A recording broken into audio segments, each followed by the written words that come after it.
पूरी law and order जिले की जिम्मा एसपी साहब को होते हैं।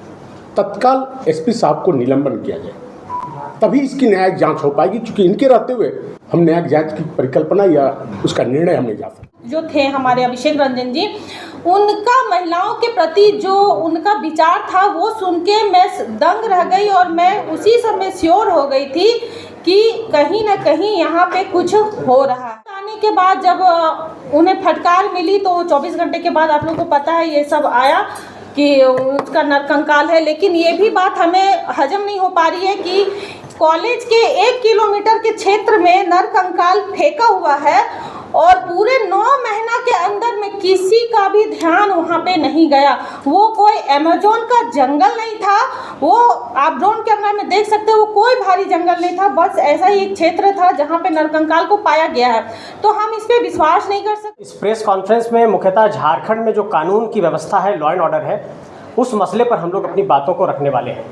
मीडिया के साथियों को एक आंकड़ा देना चाहता हूं कि झारखंड पुलिस का ये आंकड़ा है कि साल 2026 में 1347 मर्डर की घटनाएं झारखंड में हुई है और साल 2026 में जनवरी और फरवरी का आंकड़ा झारखंड पुलिस ने जारी किया है, जिसमें 200 मर्डर की घटनाएं हुई हैं और 109 मर्डर की घटनाएं जनवरी 2026 के महीने में हुई है और 91 मर्डर की घटनाएं फरवरी 2026 के मंथ में हुई है। मार्च और अप्रैल का आंकड़ा अभी झारखंड पुलिस ने जारी नहीं किया है, लेकिन इस आंकड़ा के अगर औसत को देखते हैं तो मार्च और अप्रैल के इस महीने तक झारखंड में लगभग 400 मर्डर की घटनाएं हो चुकी हैं।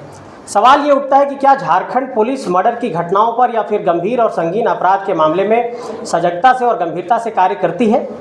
बोकारो के पिंडरा जोरा थाना का मामला आप सबको याद होगा।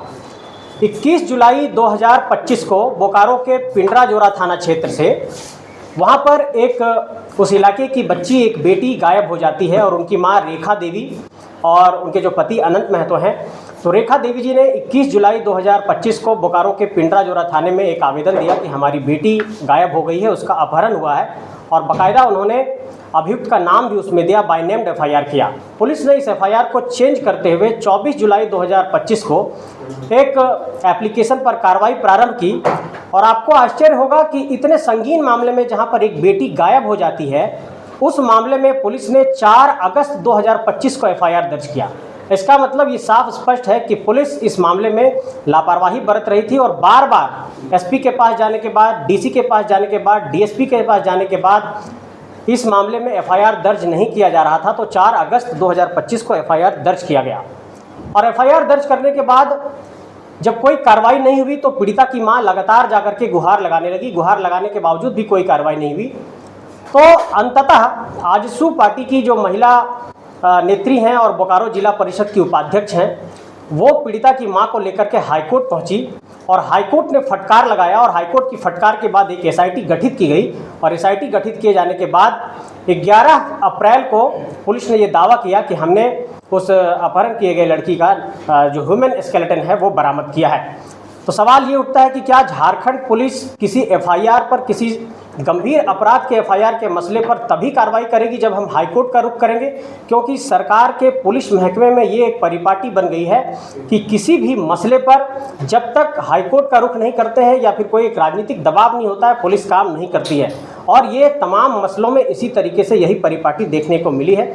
इस मसले पर विशेष अपनी बातों को रखने के लिए क्या घटनाक्रम हुआ है और हाईकोर्ट कैसे लेकर के गई, बबीता जी अपनी बातों को रखेंगी। उनसे अनुरोध है कि मीडिया को वो संबोधित करें। देखा जाए तो पूरे झारखंड का एक बेटी जो पुष्पा कुमारी थी, उनके जो 9 महीना का प्रशासन की ओर से जो रवैया रहा, बहुत ही दुखनीय घटना और दर्दनाक घटना कि एक माँ की बेटी घर से निकल जाती है और वो गुहार लगाती है। आखिर में उनका क्या, माँ का क्या गलती था कि घर से थाना करीबन 3 किलोमीटर के दूरी में था या 7 किलोमीटर ऐसा ही कुछ दूरी में है। तो इस तरह से आना जाना करते रही और एक हमारा पुलिस प्रशासन जो है, थाना प्रभारी है, जो एक आवेदन लेने से इनकार, एफआईआर करने से इनकार करते हैं। इस तरह का मेरा झारखंड में प्रशासन का, पुलिस प्रशासन का रवैया है। क्या ये 21 जुलाई का जो हमारे संजय जी बताए कि 21 जुलाई को आवेदन देती हैं और 4 अगस्त को FIR लॉन्च होता है, तो ये 14 दिन का जो गैपिंग था वो किस लिए रोका गया, क्यों रोका गया? और उसमें जो आवेदन है उसमें अभियुक्त का नाम साफ है, उसके बावजूद भी नाम हटा दिया जाता है। ये तो सही मायने में देखा जाए तो अभियुक्त का नाम हटा दिया जा रहा है। बार बार वो करीबन बता रही है कि 3 साल से उनके प्रेम प्रसंग था, उनके पास 23 गो सिम कार्ड था। वो जिस रात को शाम को घटना घटता है, वो कॉलेज के लिए निकलती है, उस दिन वो भी निकलता है और रात को गायब रहता है। इतना खुले आम होते हुए, बताते हुए भी आवेदन लेने से इनकार करते हैं। लेकिन ये चीज़ हमारे जो जब 30 तारीख को जाती है SP साहब के यहाँ, DC साहब के यहाँ, DSP साहब के यहाँ, तो 30 तारीख से लेकर 4 तारीख तक वो उसके बावजूद भी इतना विलम्ब हुआ। आखिर प्रशासन का क्या रवैया है? और हमारे यहाँ इस तरह से करीबन 4 से 5 महीना भटकते रही। हमारे बगल में रजनी रवानी जी हैं, वो हमसे कांटेक्ट किए और जो पुष्पा कुमारी की मां को लेकर के आती है।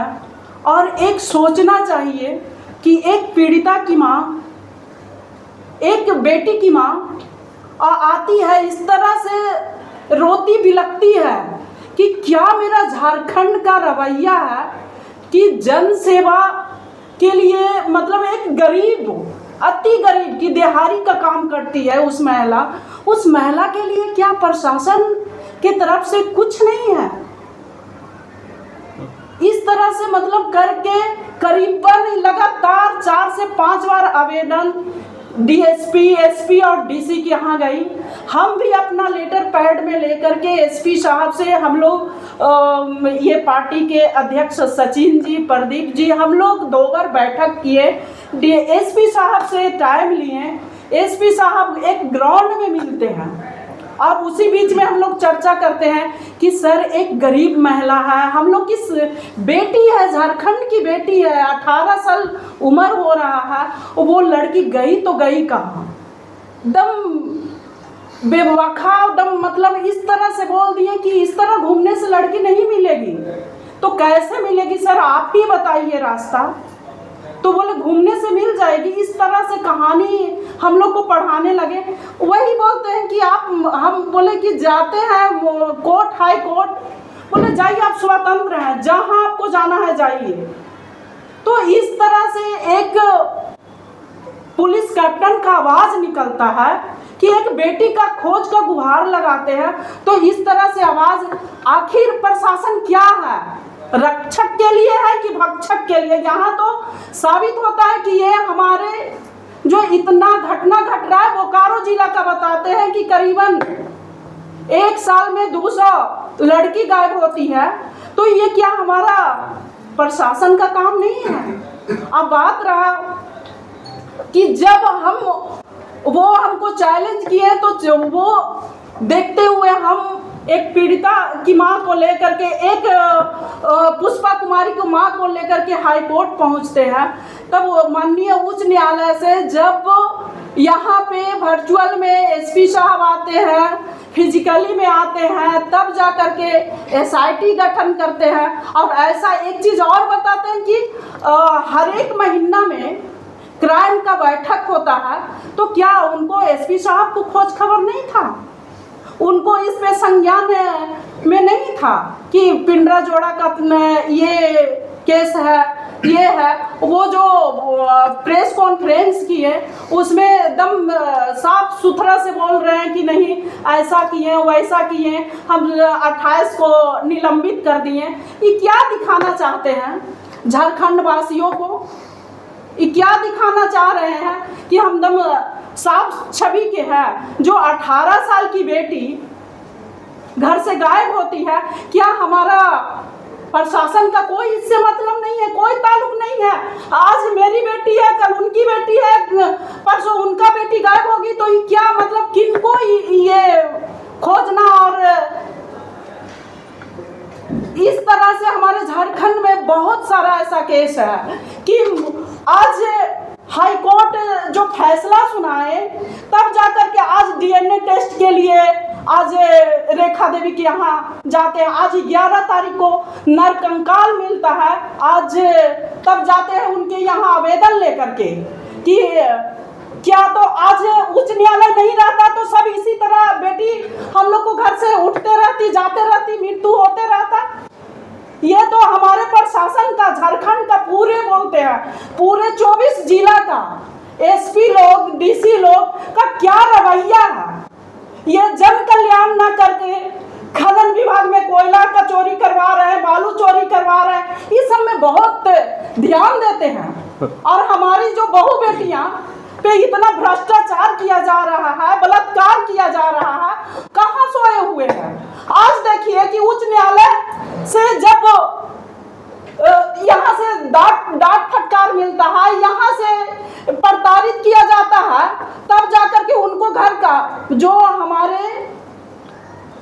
अभियुक्त को ना पकड़ के देखें कि 3 तारीख का घटना, उनका परिजन को ला करके टॉर्चर किया जा रहा है, मारपीट किया जा रहा है, तब जाकर के हाई कोर्ट में फिर से हम लोग इसके ऊपर एक फाइल लिखवाते हैं, तब जाकर के वहाँ से फिर दूसरे आदमी को उठा लेता है। ये तो हमारे पुलिस प्रशासन का काम है। निलंबित करके हमारे एसपी साहब सफाई देना चाहते हैं कि हम इन लोग को कार्रवाई कर दिए। क्या हमारे एसपी साहब का उसमें कोई गलती नहीं है? आप जो ये क्राइम का बैठक कर रहे थे, एसआईटी का टीम जो गठित किए थे, उसमें आप क्या कर रहे थे? अभी हाल ही में बोकारो में जो चर्चित पुष्पा हत्याकांड जो हुई है और हाईकोर्ट के काफ़ी दबाव के बाद पुलिस के द्वारा दूसरी एसआईटी का गठन किया जाता है और उसके दूसरी एसआईटी के गठन के 24 घंटे के अंदर ही पीड़िता का नरकंकाल बरामद किया जाता है। और जैसा कि अभी बताया गया कि हमारे पार्टी और हमारे लोग, हम लोग सबको इसमें पीड़िता के परिवार के साथ लगातार संपर्क में थे और लगातार ये प्रयास कर रहे थे कि जो बच्ची गायब हुई थी वो सकुशल बरामद हो जाए, क्योंकि एक उम्मीद रहती है, एक घर का चिराग, एक बच्चा घर से गायब होता है तो एक उम्मीद रहता है कि कहीं ना उसके साथ अनहोनी ना हो और वो सकुशल घर वापस आ जाए। और जैसा कि इस बीच में एक इंसिडेंट भी हुआ था कि उसको पुणे में दिखने का किसी के द्वारा दावा किया गया था, बाद में पता चला कि वो शायद सही नहीं था, फर्जी दावा था, लेकिन उसमें भी एक उम्मीद जगी थी कि कहीं ना कहीं बेटी आज जिंदा है, सकुशल है, तब जाके उसे पुणे में देखने का दावा किया गया था। और उसके बाद भी जब बोकारो जिला प्रशासन पूरी तरह फेल हो गया, जब बोकारो जिला के सभी पदाधिकारी फेल हो गए, उसके बाद हम लोगों ने हाईकोर्ट का रुख किया और जिला परिषद उपाध्यक्षा बबीता कुमारी जी और उसकी मां के साथ हम लोग हाईकोर्ट पहुंचे और रजनी रवानी जी के साथ हम लोग हाईकोर्ट पहुंचे। और उसके बाद भी हाईकोर्ट का जब सीआईडी को जांच करवाने की बात आई, तब जाके बोकारो जिला पुलिस ने इसके लिए दूसरे एसआईटी का गठन किया और उसके बाद इस मामले का उद्भेदन हो सका। तो जहां इस एसआईटी का गठन होने के 24 घंटे के अंदर पीड़िता का नरकंकाल बरामद किया जाता है, तो ये पूरी तरह से बोकारो जिला पुलिस प्रशासन की लापरवाही है। 9 महीना तक जब उस बच्ची को ढूंढने का प्रयास भी नहीं किया गया, बोकारो जिला पुलिस की तरफ से उस बच्ची को ढूंढने का प्रयास नहीं किया गया, और जिस तरह से का रवैया बोकारो जिला पुलिस अधीक्षक के द्वारा दिखाया गया, ये कहीं भी शोभनीय नहीं है। सबसे पहले तो जो आज 28 पुलिसकर्मी बोकारो जिला से निलंबित हुए हैं, 28 की जगह 29 होना चाहिए था और सबसे पहले उसमें बोकारो जिला पुलिस कप्तान का नाम होना चाहिए था। और हम लोग लगातार इसमें लगेंगे और बोकारो जिला एसपी का हम लोग उनके ऊपर जांच हो, न्यायिक जांच हो और उनके ऊपर कार्रवाई हो, ये हमारी मांग रहेगी। क्योंकि पीड़िता का यदि हम लोग पुलिस कप्तान इस पर संजीदा होते और मामले की उसी टाइम पे जांच करते तो आज जिस अवस्था में उनका बच्ची का नरकंकाल भी मिला है, शायद आप लोगों को नहीं पता होगा, उसका जो नरकंकाल मिला है वो भी मतलब किसी एक जगह पे नहीं था, वो इधर उधर फैला हुआ था। क्योंकि उसे जंगली जानवर शायद उसको ये किए होंगे उसके मर्डर के बाद। तो इसलिए मतलब सोचिए क्या बीता होगा उस माँ के ऊपर जो 9 महीने से लगातार लड़ रही है, अपनी बच्ची को खोजने के लिए संघर्ष कर रही है, और उसके बाद जब उस बच्ची का नरकंकाल मिलता है वो भी 9 महीने के बाद, और वो भी किसी एक जगह पे नहीं मिलता है।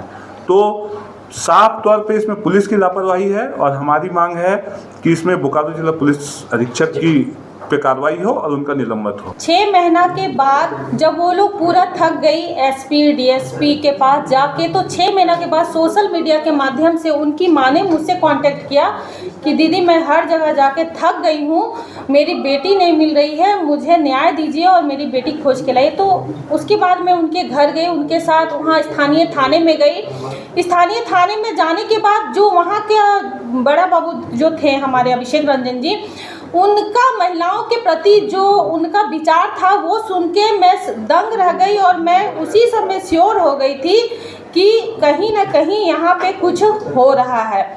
उनका कहना था कि इस एरिया से पर डे एक लड़की गायब होती है और हम लोग खोज खोज के लाते, हम लोग का दिन भर यही काम है। वो हमसे झड़प करने लगे तो हम उनको फर्स्ट दिन ही बोले थे कि यदि पर डे लड़की गायब हो रही है तो पर डे आपका काम है, आपका ड्यूटी है, आपका दायित्व है कि आप उस लड़की को एक बार खोज के लाइए। यदि वो नाबालिग लड़की है, अपनी इच्छा से कहीं गई है तब तो कोई बात नहीं, यदि नाबालिग है तो वो कहाँ गई, उस पर जो कार्रवाई होनी चाहिए वो होना चाहिए। तो मैं फर्स्ट दिन में ही सर को बोली थी कि यदि आपसे नहीं हो पा रहा है तो आप अपने थाना में ताला लगा दीजिए। ये झड़प मेरा उनसे हुआ। उसके बाद भी हम 2-3 बार वहाँ गए, लेकिन उन्होंने सिर्फ गोल गोल घुमाने का काम किया। उसके बाद बीच में एक पूना का पूरा कांड आया कि वहाँ से कॉल आए, वो भी हमें दिग्भ्रमित करने के लिए किया गया था। तो मैं समझ गई कि ये मामला कुछ और है और हमें इससे आगे जाना होगा। उसके बाद बबीता मैडम के साथ मिलके हम लोग कोर्ट की ओर आए और कोर्ट आने के बाद जब उन्हें फटकार मिली तो 24 घंटे के बाद आप लोगों को पता है ये सब आया कि उसका नरकंकाल है। लेकिन ये भी बात हमें हजम नहीं हो पा रही है कि कॉलेज के 1 किलोमीटर के क्षेत्र में नरकंकाल फेंका हुआ है और पूरे 9 महीना के अंदर में किसी का भी ध्यान वहाँ पे नहीं गया। वो कोई अमेजोन का जंगल नहीं था, वो आप ड्रोन कैमरा में देख सकते हो, वो कोई भारी जंगल नहीं था, बस ऐसा ही एक क्षेत्र था जहाँ पे नरकंकाल को पाया गया है।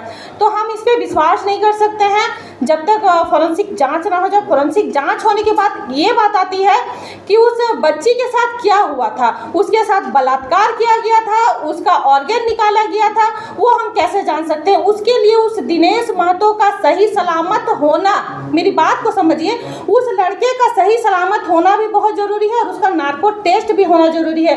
क्योंकि कोई भी आम व्यक्ति के पास 23 सिम कार्ड और 4 मोबाइल फ़ोन नहीं होते हैं। इससे यह साबित होता है कि उस क्षेत्र में कुछ ना कुछ चला। अभी सर्वोदय स्कूल की एक लड़की और गायब है, उसने सोशल मीडिया के माध्यम से उसके माता पिता ने मुझसे कांटेक्ट किया है कि वही थाना पिनाजोड़ा थाना के बगल में सर्वोदय स्कूल है, वहाँ से 14 साल की एक लड़की अभी और गायब है। और हमारे बीच अभी सेजल ओझाडी गाँव की है सेजल झा, वो 5 साल से गायब है, उसका भी कोई खोज पता नहीं है। और इसी तरह पुष्पा के मैटर के जैसे हमें गोल गोल घुमाया गया, उसमें भी उन लोगों को गोल गोल घुमाया गया। 5 साल तक उस लड़की का कोई भी है नहीं। वो सारा डाटा कलेक्ट करके एक बार हम आप लोगों के पास ज़रूर आएंगे, लेकिन उससे पहले हमें जो वहाँ के डीएसपी सर हैं या फिर रांची के जो डीजीपी मैडम है, मैं उनसे कहना चाहती हूँ कि उस क्षेत्र में क्या चल रहा है, कितनी लड़कियाँ गायब है, उस पर आप संज्ञान लीजिए और जल्द से जल्द कार्रवाई कीजिए।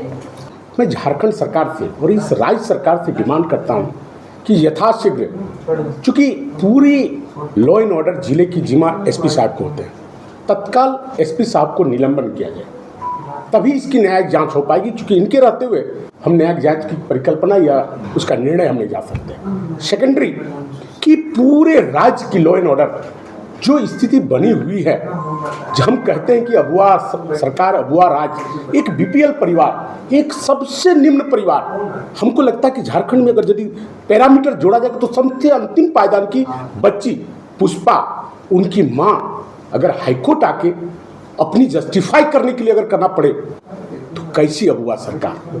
हम उस सरकार से आवेदन करते हैं कि काहे का अगुआ सरकार, खाली अगुआ सरकार और बबुआ का राज क्या, हमको समझ में नहीं आ रहा। हम ये कहना चाहते हैं कि पूरे झारखंड में लॉ एंड ऑर्डर की स्थिति चरमरा गई है। हम पार्टी की ओर से, पार्टी का डिमांड है कि यथाशीघ्र पूरे लॉ एंड ऑर्डर को दुरुस्त करते हुए एसपी महोदय को तत्काल वहां से निरस्त किया जाए और इसकी सीबीआई जांच करते हुए उस लड़के का नार्को टेस्ट करके ये जो सिंडिकेट है पूरे पिंडराजरा थाना में एक सिंडिकेट चल रहा है, कहीं ना कहीं बच्ची को उठा के ये लोग या फिर कहीं परचेजिंग करते हैं, सेलिंग करते हैं, या उसको मर्डर करके उसके किसी भी ऑर्गेन्स को कहीं लोग सेलिंग तो नहीं करते हैं। एक पूरी रैकेट्स है। अगर इस पूरे रैकेट्स का भंडाफोड़ तभी हो सकती है जब इसको हम सीबीआई या उच्च स्तरीय जांच जो राज्य सरकार के अधीन ना हो, अन्यथा राज्य सरकार से हम परिकल्पना नहीं कर सकते, क्योंकि 6 साल की जो अवस्था है और लॉ एंड ऑर्डर है हम इसको देख पा रहे हैं। बस मेरी यही डिमांड है और पार्टी की यही डिमांड है कि इन सब चीज़ों को तत्काल ढंग से कैसे किया जाएगा। धन्यवाद।